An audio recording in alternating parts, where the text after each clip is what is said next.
The room was already screaming when I walked in. Not with voices, with silence. The kind of silence that sits in your chest like a stone and refuses to move. 43 delegates from 31 nations stood around the circular display table in the United Nations Emergency Chamber, and every single one of them was staring at the same transmission playing on loop above the center of the table. A cold blue hologram. Alien script scrolling beneath a translated text that someone had already printed and passed around on physical paper, because nobody trusted the screens anymore. I am Commander Yara Solis.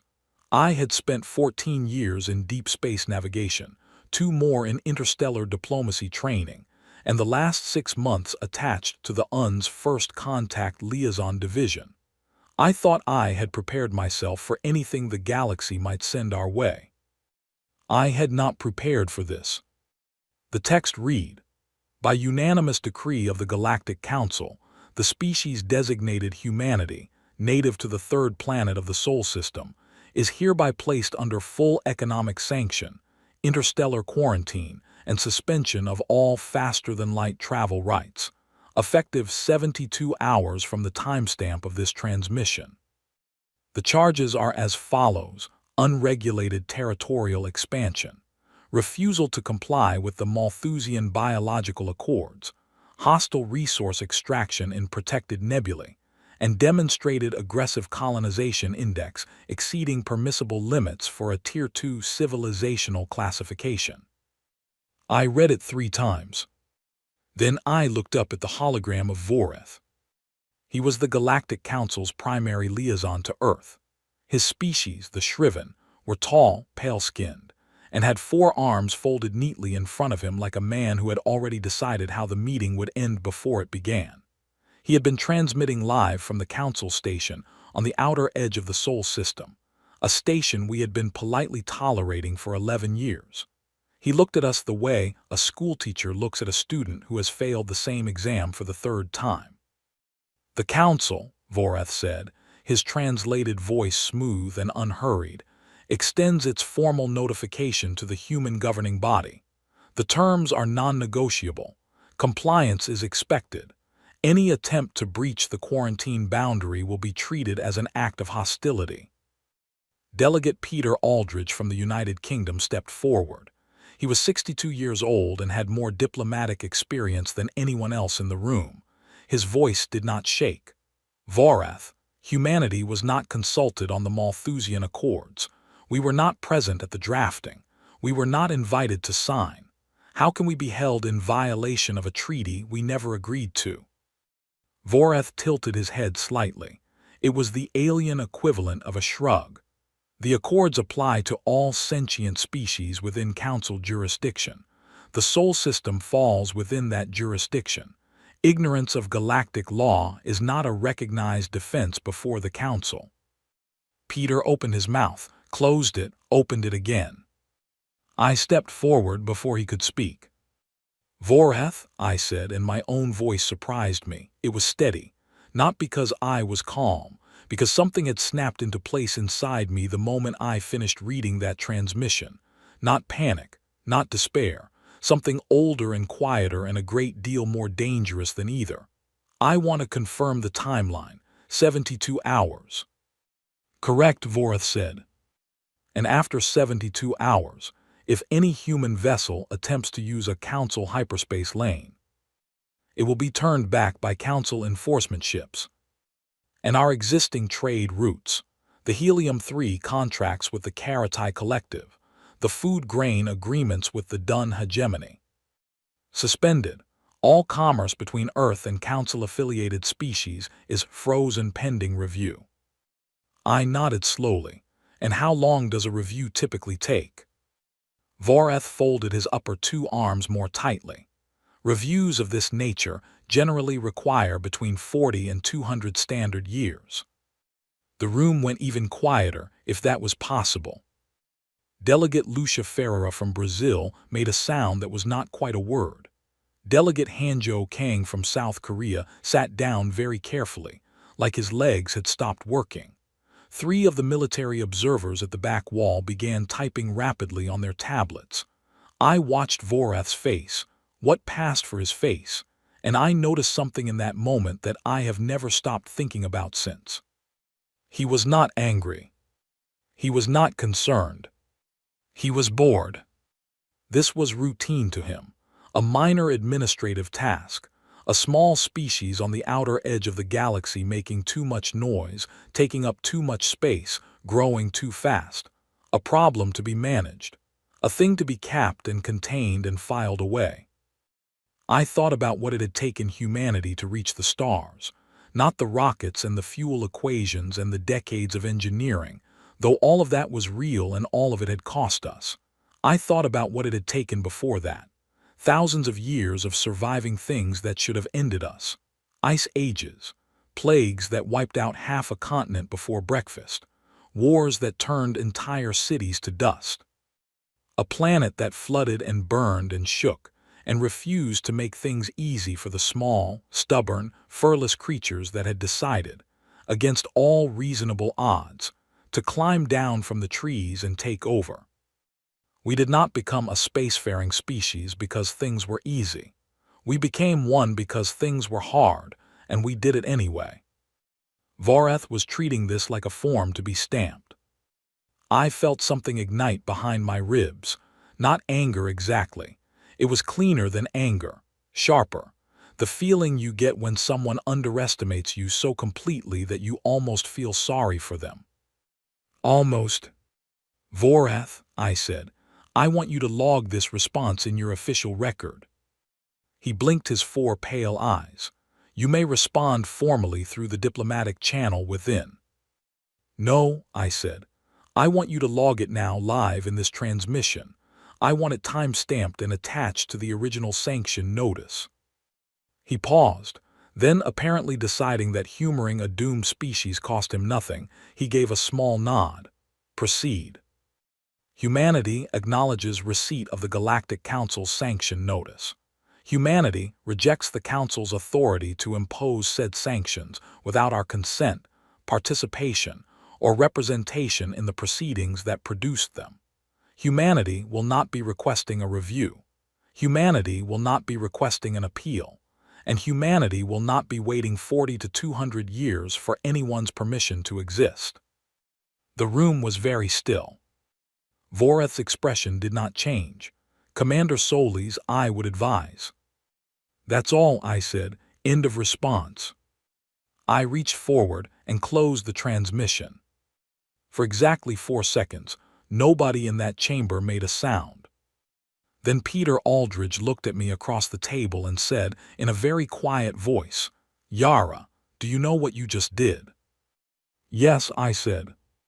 And I picked up the printed copy of the sanction notice from the table. I looked at it one more time. Then I set it back down. I told them the truth, I said, which is more than they expected from us, and a great deal less than we're going to show them.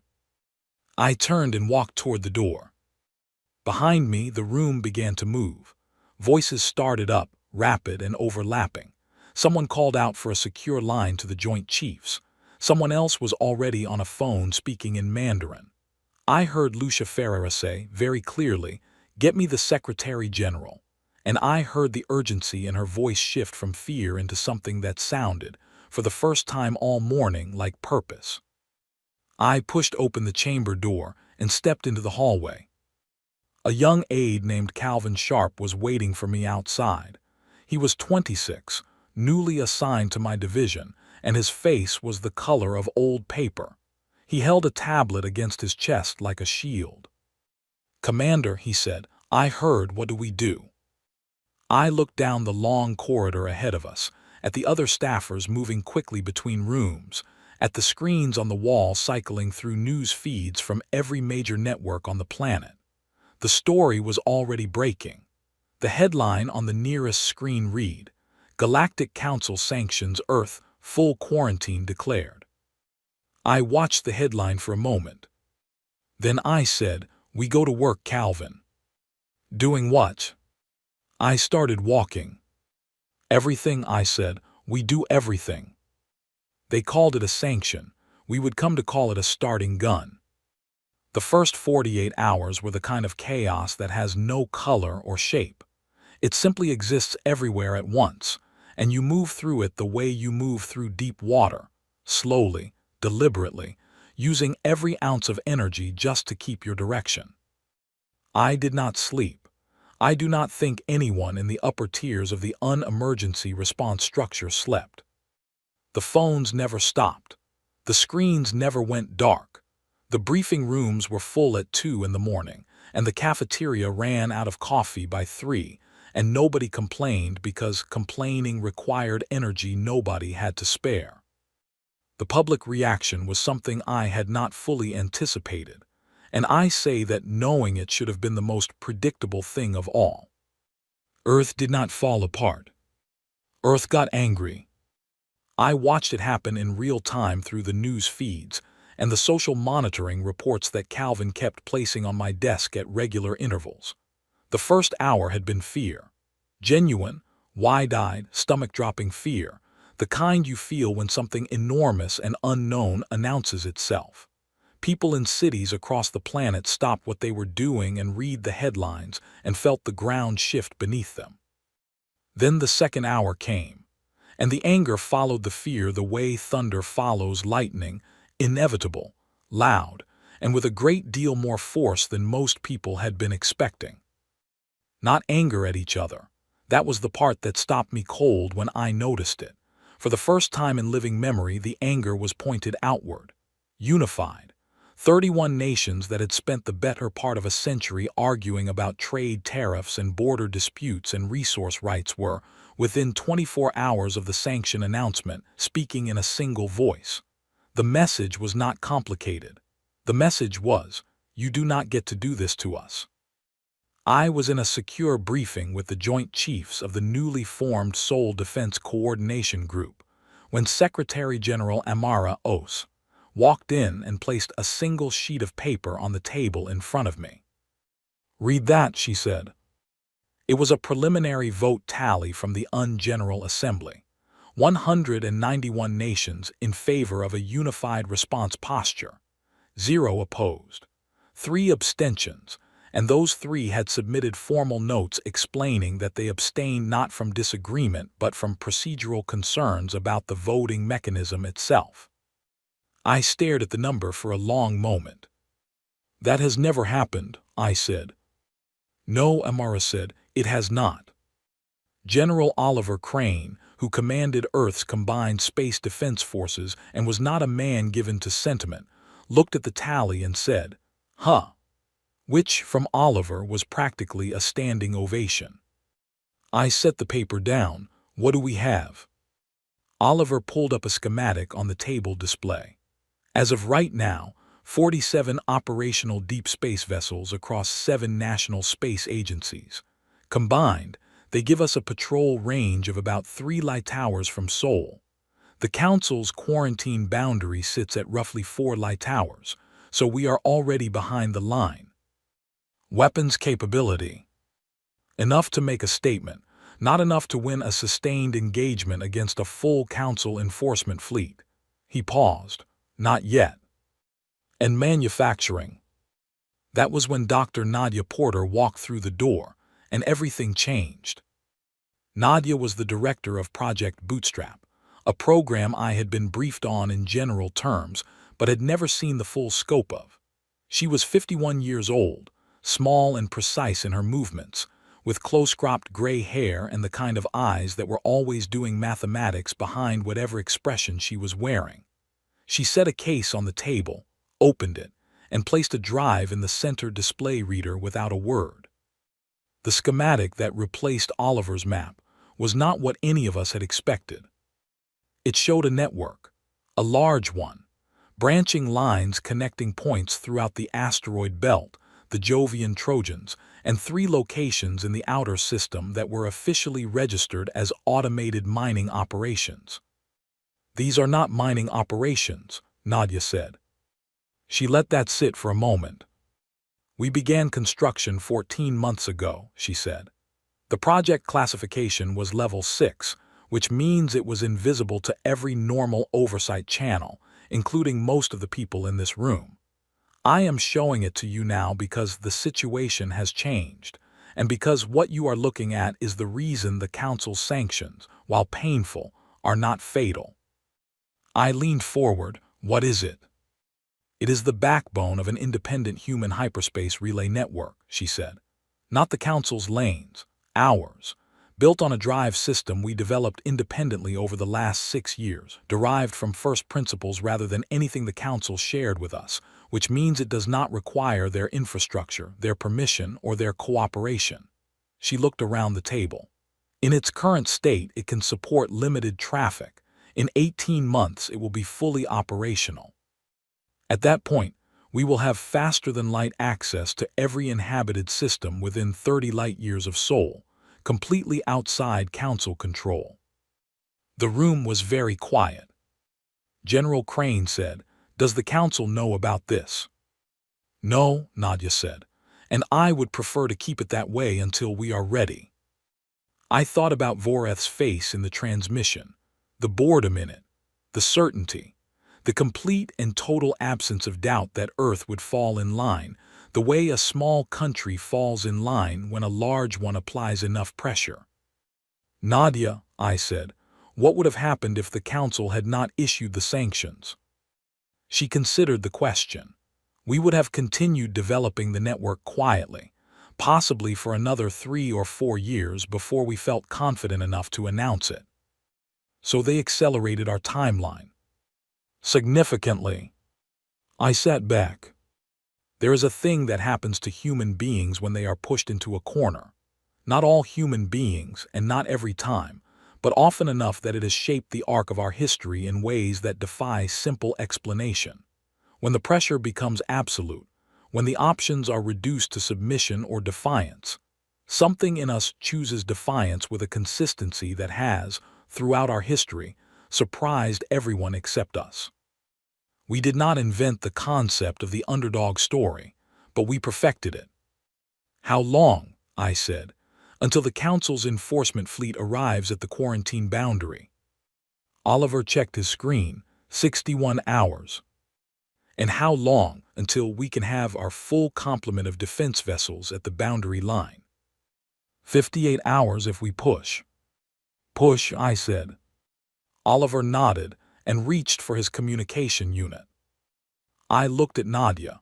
"The network. Is there any chance the Council's long-range sensors have detected any trace of it?" "Small," she said, "but not zero.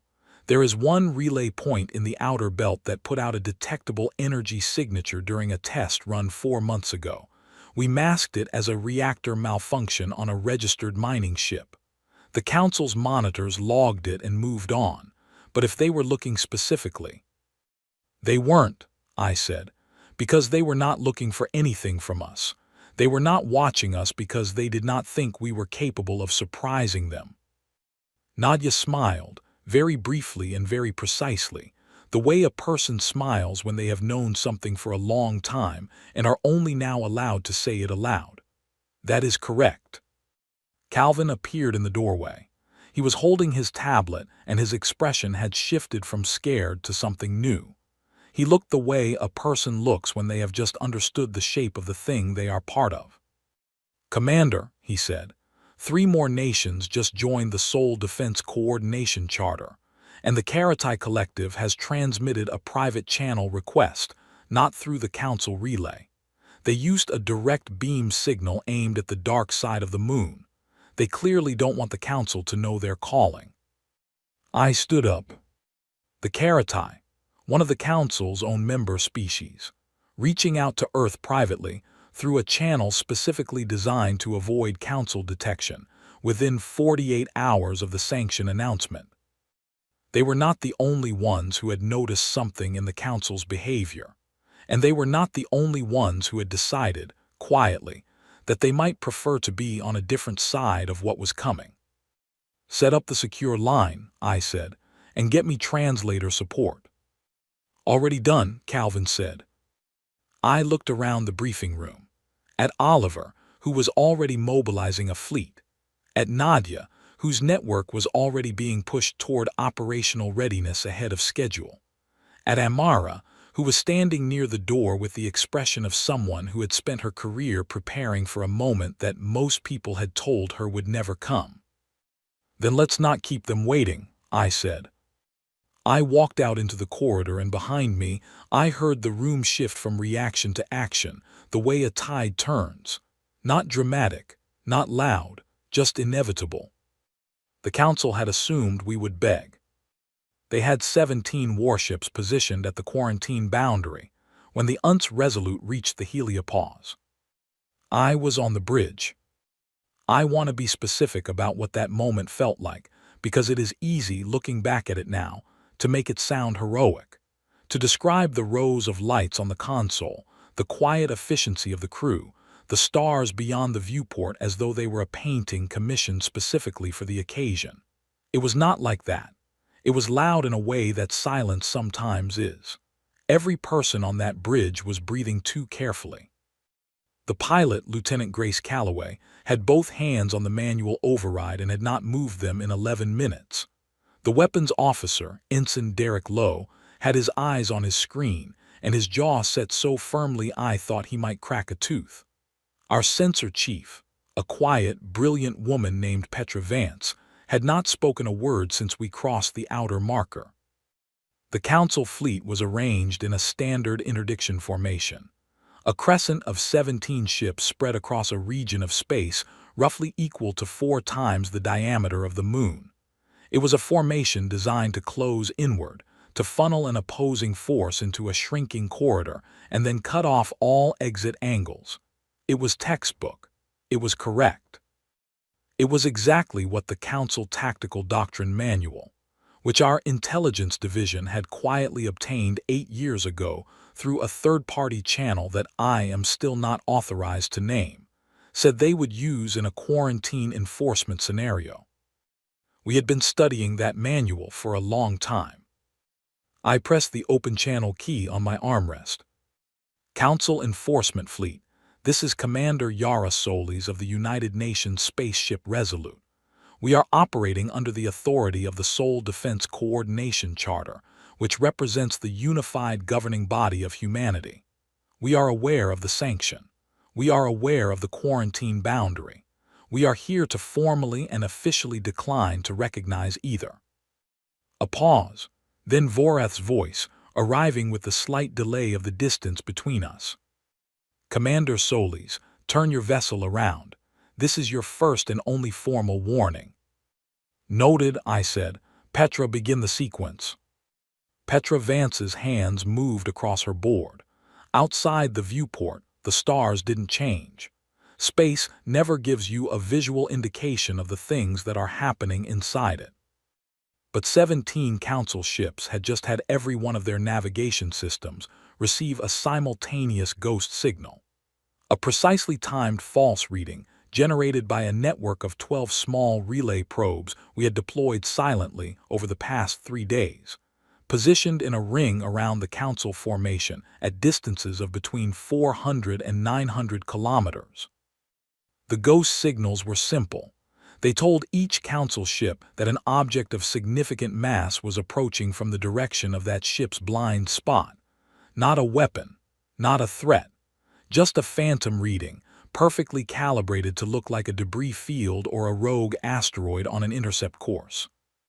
Individually, each signal would have been dismissed in seconds, but all 17 arriving at once from 17 different directions, all plausible, all formatted correctly using the Council's own sensor protocols, triggered an automatic defensive repositioning in their fleet management software.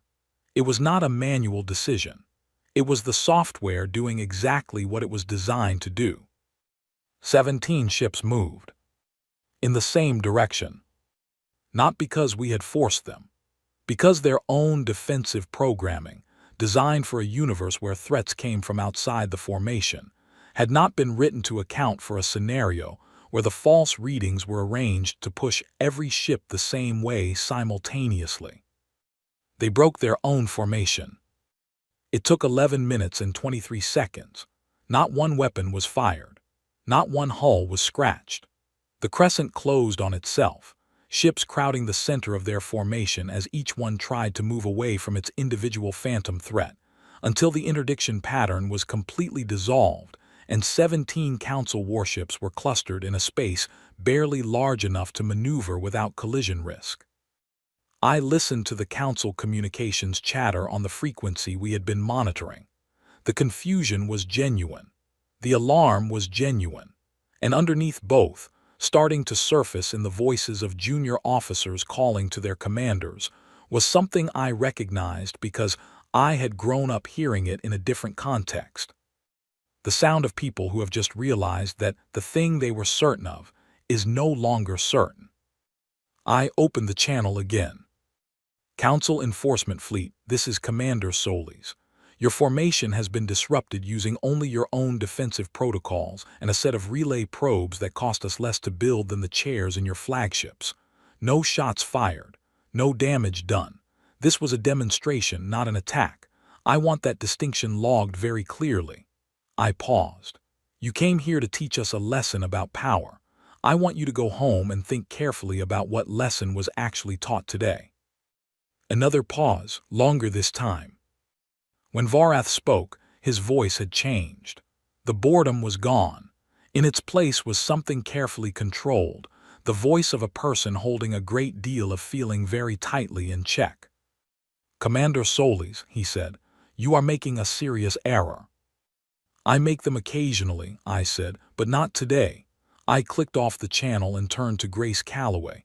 Bring us about, steady heading back to Earth. No rush. Grace exhaled very slowly through her nose. Yes, Commander. I looked out at the stars. Behind us, 17 Council ships were reconfiguring. Somewhere in the Council's network of stations and relay points, a report was being filed. And somewhere in the chambers of the Galactic Council itself, 47 representatives were about to receive news that would not fit neatly into any category they had prepared for. The Council had sent a fleet to end a conversation. I had turned the fleet into a question. And the question was one they would spend the next several weeks trying and failing to answer. Derek Lowe let out a slow breath at the weapons station and said, almost to himself, we actually did that. We did, I said. Without firing anything. Yes. He was quiet for a moment. Then, how did we know it would work? I looked at the schematic on the display beside my chair, at the probe positions, at the formation geometry, at the numbers Nadia's team had run and rerun for 3 weeks before we left Earth. We didn't know, I said. We understood. What's the difference? I thought about the briefing rooms and the sleepless nights, and the 14 years of deep space navigation that had taught me exactly how much empty space had to get wrong before something went right. Knowing, I said, is when you are certain before you begin. Understanding is when you have done enough work to earn the right to try. He nodded slowly, still looking at his screen. The bridge settled into the quiet kind of motion that follows a very loud thing. Everyone moving, everyone working, everyone, I suspected, doing exactly what I was doing, running the event back through their minds, looking for the moment where it could have gone differently, and finding that the preparation had been solid enough that the moments were few. We had made it through, intact, unbowed. The real test, I knew, was still ahead. The Council's response came in 3 stages, and each one told me more about them than any intelligence briefing ever had. The first stage was silence, 46 hours of it, which, from an organization that had been issuing decrees and receiving compliance for 4,000 years, was essentially the sound of an institution that did not know what to say. I spent those 46 hours in continuous communication with Nadia, with Oliver, and with the growing number of people who were quietly moving pieces on a board that most of the galaxy did not yet know existed. Calvin Sharp had become something more than an aide in the weeks since the sanction announcement.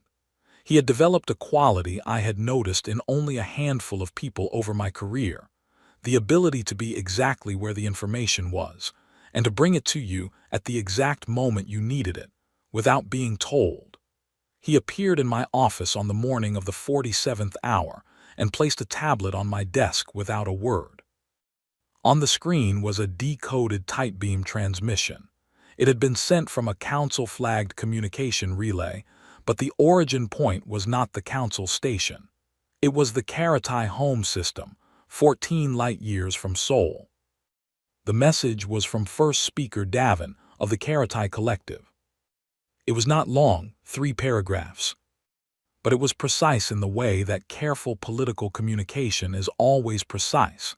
Every word chosen, every implication deliberate. The Karatai had been members of the Galactic Council for 2,000 years. In that time, they had voted with the shriven majority in approximately 83% of all council decisions, a figure that looked like loyalty, until you understood that the remaining 17% represented every case in which the Karatai had a direct economic interest that the shriven majority was threatening. The Karatai were not idealists. They were traders. They understood that power was not a fixed quantity to be possessed. It was a current to be navigated.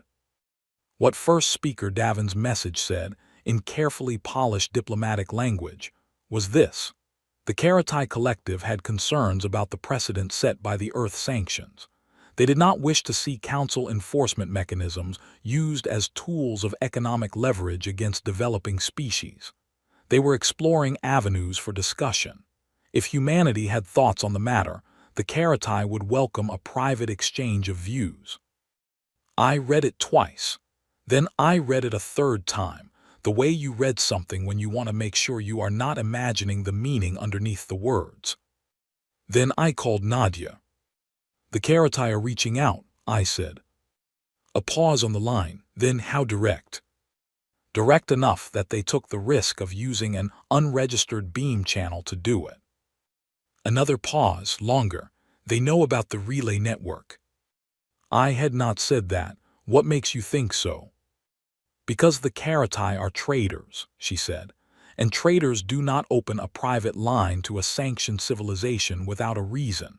The reason is they have already done the calculation. They know we are not going to stay sanctioned. They want to be positioned before the rest of the council figures that out. I sat with that for a moment. Can we use that? I said. Yes, Nadia said, but carefully. If they know about the network, then we are not negotiating from desperation. We are negotiating from a position they came to us to access. That changes the terms significantly. It did. It changed everything about the terms. I told Calvin to set up the secure channel to Davin. Then I walked to the window of my office and looked out over the city below, at the ordinary movement of a day that was not ordinary at all. The council's second stage of response arrived 6 hours later. It was a formal diplomatic communication, delivered through the official channel, signed by Vorath and 14 other council representatives. It acknowledged the events at the quarantine boundary. It described them as a provocation. It demanded that humanity submit to a formal review proceeding at the council station within 30 days or face escalated enforcement measures. I read it. I noted the language. I noted especially what was not in it. There was no mention of what the escalated enforcement measures would be, because they had not yet decided, because what had happened at the boundary had disrupted something more than a fleet formation. It had disrupted an assumption, and assumptions, once disrupted, do not reform quietly. The third stage came from an unexpected direction. 3 days after the quarantine boundary demonstration, 2 council member species, the Rithian Assembly and the Pale Communion, submitted a formal internal inquiry to the council secretariat. Not a public statement. An internal inquiry, requesting clarification on the legal foundation of the Earth Sanctions, specifically with regard to the question of whether a species could be held in violation of an accord to which it had never been a signatory. It was, on the surface, a procedural question. It was, underneath the surface, an earthquake. I was in the middle of my third conversation with first speaker Davin when Calvin came in and handed me the summary. I read it while Davin was speaking and somehow managed to keep my expression level. "First speaker," I said, when there was a pause in the conversation, "I am going to share something with you in confidence. In the last 72 hours, 2 council species have raised an internal legal challenge to the sanctions." Davin's translated voice was smooth and careful. "I am aware." "Were you involved?" A pause. The Karatai Collective may have had conversations with certain colleagues that encouraged them to think carefully about the foundations of existing policy. I said, "First speaker, I want to be direct with you. Humanity is not interested in dismantling the Galactic Council. We are not interested in replacing it. We are interested in participating in it. As a full member, with representation, voting rights, and a role in the decisions that affect the Sol system." "That is a significant ask," Davin said. "It is the minimum ask," I said. "What we are building, and what you already know we are building, means that within 18 months, the question of whether Earth is sanctioned or not will be largely irrelevant to our day-to-day function. We will not need the Council's lanes. We will not need Council trade routes. We will be able to offer those things to others, including species that currently depend on Council infrastructure and resent the terms they operate under." A long pause. "You are saying," Davin said slowly, "that you are prepared to build an alternative." "I am saying we already have," I said. "What I am offering is a choice. The Council can spend the next decade trying to enforce a sanction against a species that no longer needs anything it's withholding, or it can restructure, admit us as a full member, and gain access to a hyperspace network that doubles its effective range in the outer systems." The silence on the line lasted long enough that I wondered if the connection had dropped. Then Davin said, "I will need to speak with colleagues." "Of course," I said, "take whatever time you need. But first speaker, the Karatai Collective is known for being early to the right side of a shift. I would not let that reputation suffer." I closed the channel. Calvin was looking at me from across the room with an expression that was somewhere between admiration and alarm. "Commander," he said, "did you just threaten the Galactic Council with our own infrastructure?" I presented them with accurate information about their options, I said. "That is the same thing." "It is," I said. "Yes, it is the same thing." I stood up and stretched. My back ached in the way it does after too many hours in a chair that is not quite the right height. Outside the window, the city was going about its evening in the ordinary way of cities, lights coming on, traffic moving, people walking from one place to another as though the universe had not recently tried to put a ceiling on what their species was allowed to be. Nadia appeared in the doorway. Behind her was a tall, lanky man with sharp eyes and a data tablet under his arm, Dr. Felix Hartley, her chief engineer on the relay network. "The outer belt relay came online 22 minutes ago," Felix said without preamble. "We are now at 61% network capacity. Full operational readiness has moved up from 18 months to 9. I looked at him. What changed? 12 nations independently accelerated their manufacturing output in the last week, he said. Apparently the sanctions announcement was motivating. I laughed. It surprised me. I had not expected to laugh that day. Yes, I said, I suppose it was. I looked at Nadia, at Felix, at Calvin, still standing near the door with his tablet and his perpetually ready expression. 9 months, I said. 9 months, Nadia confirmed. I thought about Vorath, about the boredom in his face during that first transmission, about the 17 ships that had dissolved their own formation, about Davin's carefully placed silences and the 2 council species who had filed a quiet earthquake in the form of a procedural inquiry. The council had issued a sanction. They had intended it as an ending. What they had produced, with extraordinary efficiency and no input from us, was a beginning. All right, I said, let's not waste the 9 months. The reformed interstellar assembly chamber, was not what I had expected. I had expected something grand, something built for the occasion, the way human architecture tends to build for occasions: tall ceilings, wide spaces, the kind of room designed to make you feel the weight of what is happening inside it. What I found instead was a working space. Long tables arranged in a broad oval, screens at every position, translation equipment running quietly in the background, producing a faint hum that you stopped noticing after the first few minutes. Lighting that was functional rather than ceremonial. It was, I realized, the kind of room where things actually got done. Not the kind of room where things were announced. I found my seat at the table. To my left was first speaker Davin of the Karatai Collective, who had spent the better part of 8 months working alongside Nadia's team and a rotating cast of human and Karatai negotiators to draft the new assembly charter. To my right was Secretary General Amara Osai, who had not slept a full night since the original sanction, and who was wearing the expression of a person who has carried something very heavy for a very long time and is finally setting it down. Across the table, Voreth of the Shriven sat with his 4 arms folded, and his 4 pale eyes tracking the room with the careful attention of someone who has stopped being bored and started being worried. He had reason to be.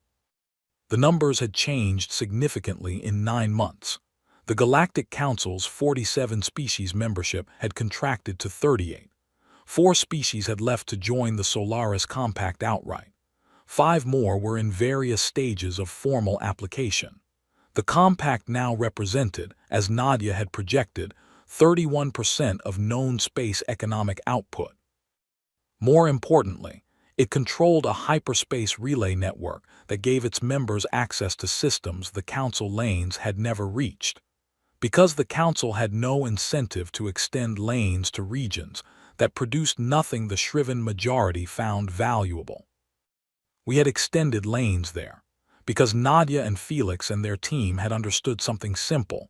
The best way to build an alliance was to make yourself useful, not in the diplomatic language sense of the word, useful in the practical, direct, no ambiguity sense. We had connected systems that had been isolated. We had opened trade routes between species that had never spoken to each other. We had done it without demanding membership fees, without requiring treaty language that favored our interests, and without asking anyone to take any position on the question of Earth's previous sanctioned status. We had just built the thing and made it available. And people had walked through the door. The session was called to order by the Assembly Secretary, a 5-limbed creature from a species called the Velith, who had been serving in administrative roles across galactic governance for 60 years, and had the particular manner of experienced administrators everywhere. Calm, precise, and carrying the quiet authority of someone who has seen many things and has not yet been surprised into inefficiency. The reformed Interstellar Assembly, the Secretary said, convenes its inaugural session. The first item of business is the ratification of the Assembly Charter, including the founding membership roster. The second item is the formal resolution of outstanding legal instruments from the previous council structure, including the Earth-sanctioned decree of a glance at the record screen 11 months ago. I watched Voreth across the table. He did not look at me. The charter ratification took 2 hours. It was precise, deliberate work, the kind that looks tedious from the outside and is absolutely essential from the inside. Every clause had been argued over in draft sessions that had sometimes lasted until the early hours of the morning on multiple planets simultaneously, connected by relay. Every sentence meant something. The ambiguities had been removed, one, by people who understood that ambiguity in a governing document is not an oversight. It is a future argument waiting to happen. When the vote was called, the result was 41 in favor. 3 abstentions from species that were still working through their domestic politics and had asked for a 60-day window to complete their internal ratification processes. 0 opposed, which meant Voreth Shriven had voted in favor. I had expected abstention from them. At best, the yes vote was something I had not anticipated, and I looked across the table at Voreth's face when the tally was read, and I saw something there that I could not quite name. Not defeat. Something more complicated than defeat. The expression of a person who has recalculated and made a choice, and who is still uncertain whether it was the right one. I found, to my own surprise, that I felt something close to sympathy for him. Close to. The second item came up 20 minutes later.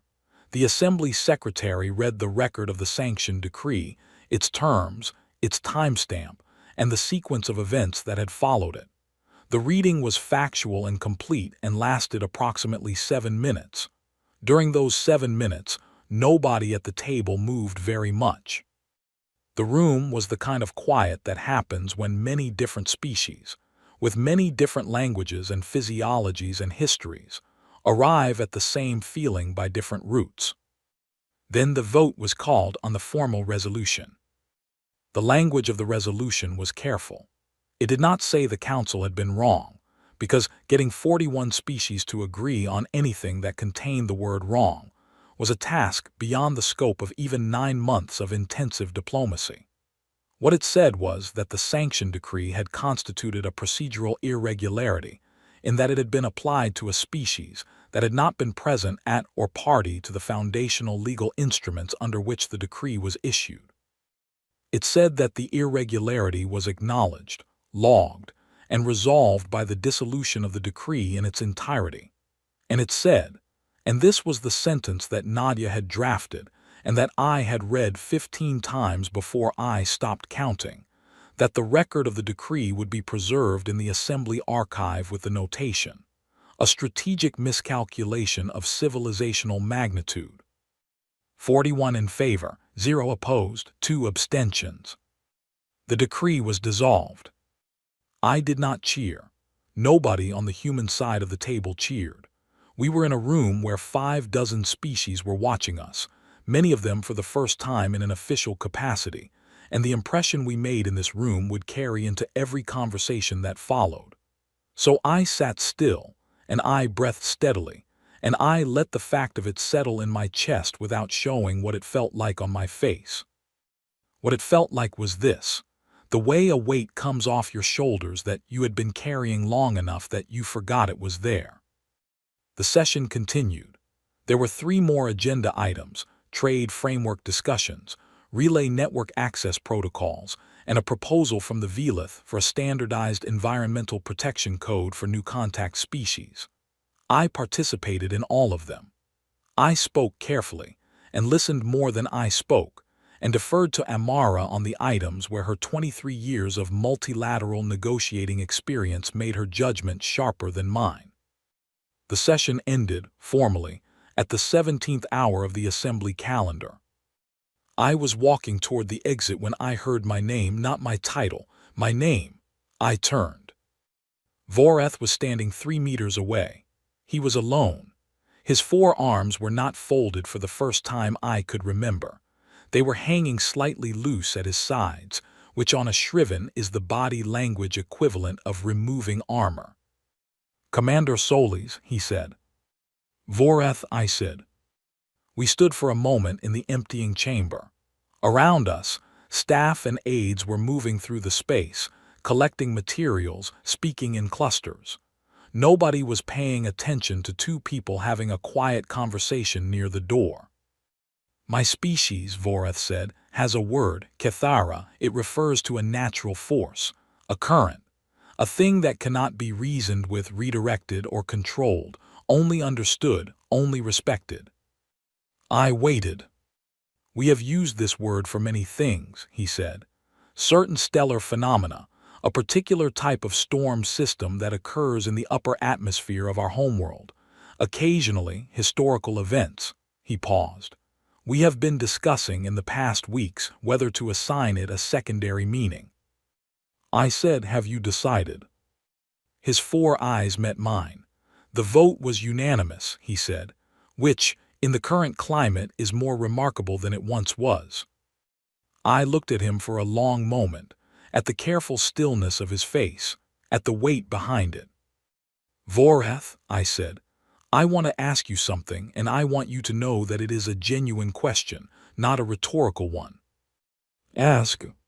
"When you sent that first transmission, the sanction notice, did any part of you believe it would go the way it went?" The pause lasted long enough that I knew the answer before he gave it. "No," he said, "we believed you would comply, or that if you did not comply, you would fail. Those were the only two outcomes we modeled. You didn't model a third. We did not believe there was a third." I nodded. "For what it is worth," he said, "the oversight was not personal, it was structural. Our models of civilizational behavior are built from thousands of years of data.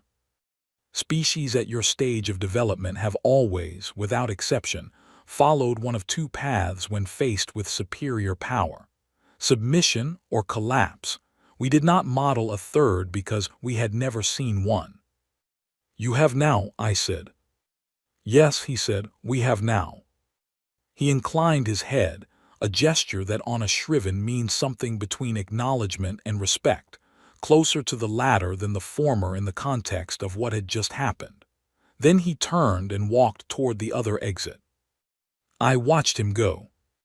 Calvin appeared beside me with a tablet and a warm container of something that turned out to be tea, real tea, from Earth, which he had apparently brought across 11 light-years of space in a thermos because he had known, with the quiet prescience that made him extraordinary at his job, that I would want it. I took it. I wrapped both hands around it. I did not speak for a moment. "Commander," Calvin said, "Amara's office is asking when you can join the debrief." 10 minutes, I said. "And Nadia wants to know if the full network expansion briefing can happen tonight, or if it needs to be tomorrow." "Tonight," I said. "There is a great deal of work still to do." "There is," he agreed. I looked out through the chamber's wide viewport at the stars beyond, at the dark between them, which was not empty, which was full of lanes and routes, and relay points and connections that had not existed a year ago, and would not have existed without the particular chain of events that began with a transmission I had closed early and a piece of paper with a sanction on it that I had picked up and set back down. It is a strange thing, standing at a turning point and knowing it. Most of the time in life you do not know. You are simply moving forward, making the next decision, and the turning point only becomes visible from a distance, looking back. But occasionally you are standing in a place where the weight of the moment is clear, and the clarity is not comfortable. It is simply true. We had not conquered the galaxy. I want to be clear about that, because the word conquest implies that the galaxy had been waiting to be taken, and that is not what happened. What happened was something smaller and larger at the same time. We had refused to be contained. We had built what we needed when what we needed was taken from us. We had found the people in the galaxy who were tired of the existing order and offered them something better. We had been patient when patience served us, and direct when directness was required, and we had made enough good decisions in a row that the outcome looked, from the outside, like destiny. It was not destiny. It was work. It was 9 months of sleepless nights and careful language and engineering marvels built in secret in asteroid belts and relay points and diplomatic conversations that lasted until 3 in the morning on multiple planets at once. It was Calvin Sharp appearing at the right moment with the right information and Nadia Porter running the same calculation 17 times because 16 was not enough. It was Oliver Crane mobilizing a fleet with 58 hours to spare. It was Grace Calloway with her hands on the manual override for 11 minutes and not flinching. It was every person who had read that sanction notice and felt, underneath the fear, something that refused to fold. They had sanctioned a species that had survived ice ages, plagues, world wars, and the long hard work of climbing up from nothing with nothing but determination, and the stubborn refusal to accept that the ceiling was the ceiling. They forgot pressure does not break humans. It makes us diamond. The debrief waited. The network expansion briefing waited. The 38 conversations that would need to happen tomorrow with 38 different representatives of 38 different species, all of whom were now trying to understand what humanity's role in the new assembly would look like. All of that waited. I finished the tea. Then I walked toward the door, and the work continued.